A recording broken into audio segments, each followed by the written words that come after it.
సత్యమూర్తి గారు, వాస్తవానికి నీతులు చెబుతూ హోమాలు చేస్తూ చెయ్యకూడని పనులన్నీ చేస్తూ ఇంకో పక్క కొడుకును కూడా అదే విధంగా తయారు చేసి పూర్తిగా తిరుపతి మొత్తాన్ని కూడా అటు బస్ స్టాండ్లు కావచ్చు లేదా రైల్వే స్టేషన్స్ కావచ్చు ప్రధాని కూడళ్లలో కూడా కంప్లీట్గా గంజాయిమయం చేసేసాడు అభినయ్ రెడ్డి అని చెప్పి కొన్ని వార్తలు అయితే వస్తున్నాయి. వాస్తవానికి తండ్రి కొడుకుల గురించి ఏం చెప్తారు? ఏం చెప్తాం, తిరుపతికి పట్టిన శని. ఆ తిరుపతిని పట్టుకొని వేలాడుతున్నారు. పవిత్రమైన తిరుపతి ప్రాంతం మొత్తాన్ని కూడా ఎంత దారుణంగా వీళ్ళు తయారు చేస్తున్నారంటే, ఇప్పుడు వీళ్ళు అధికారంలో ఉన్నప్పుడు భూమన కరుణాకర్ రెడ్డి కొడుకు భూమన అభినయ్ రెడ్డి వీళ్ళందరూ కూడా ఏ విధంగా ఎంత దారుణంగా ప్రవర్తించారో అసలు తిరుపతి వాళ్ళ కబంధ హస్తాల్లో ఎట్లా విలవిల్లాడినాయో మనందరం చూసాం. ఇప్పుడు అధికారం కోల్పోయిన తర్వాత కూడా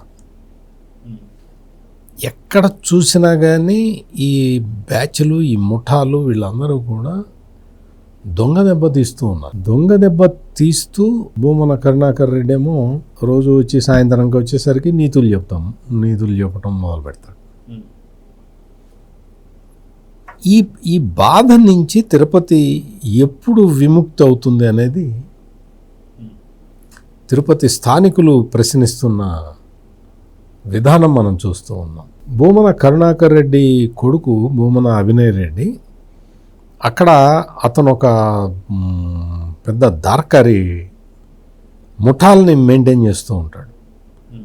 ఆ ముఠాలు కూడా మామూలుగా రౌడీ ముఠాలు సపరేట్గా ఉంటారు, గంజాయి ముఠాలు సపరేట్గా ఉంటారు. గంజాయి ముఠాలు అంటే వాళ్ళు ఏంటంటే వాళ్ళని ఎట్లా ట్రాప్ చేసి తీసుకొస్తారు అంటే వాళ్ళకి ముందర గంజాయి అలవాటు చేస్తారు. అలవాటు చేసిన తర్వాత వాడు ఒక స్టేజ్కి వచ్చేసి వాడు గంజాయి లేకపోతే బతకలేని స్థితికి వస్తాడు. ఆ స్థితికి వచ్చిన తర్వాత ఇదిగో ఈ 10 ప్యాకెట్లు అమ్మితే నీకు ఒక ప్యాకెట్ ఇస్తాను అని మొదలు పెడతారు.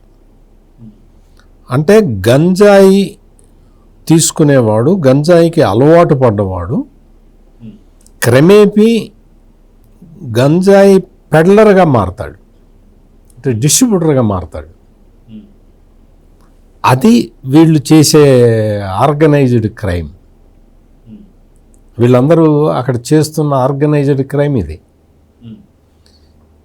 ఇంకొకటి ఏంటి అంటే గంజాయి తీసుకున్నవాడు వాడికి మొత్తం బ్రెయిన్ అంతా అల్లకల్లోలంగా ఉంటుంది.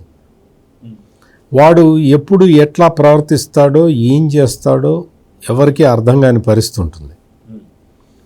ఆ సిచ్యువేషన్లో వాడు రేపులు చేయొచ్చు, మర్డర్లు చేయొచ్చు, దొంగతనాలు చేయొచ్చు, ఏదైనా చేయొచ్చు. ప్లస్ వాడికి డబ్బులు, గంజాయి కొనుక్కోవడానికి డబ్బులు కావాలి అంటే అటు వెళ్తూ ఎవడో ఒకళ్ళని పొడి చేసి అక్కడ వాళ్ళ దగ్గర ఉన్న డబ్బులు తీసుకొని వెళ్ళి గంజాయి కొనుక్కుంటాడు. అంత దారుణమైన నేరపూరిత మనస్తత్వం డెవలప్ అవుతుంది వాళ్ళల్లో. ఈ బ్యాచ్ ఇక్కడ వీడు తిరుపతిలో దొరికిన అతను భాను ప్రకాష్ ఏదో ఉంది, వాడి పేరు భానుప్రసాద్.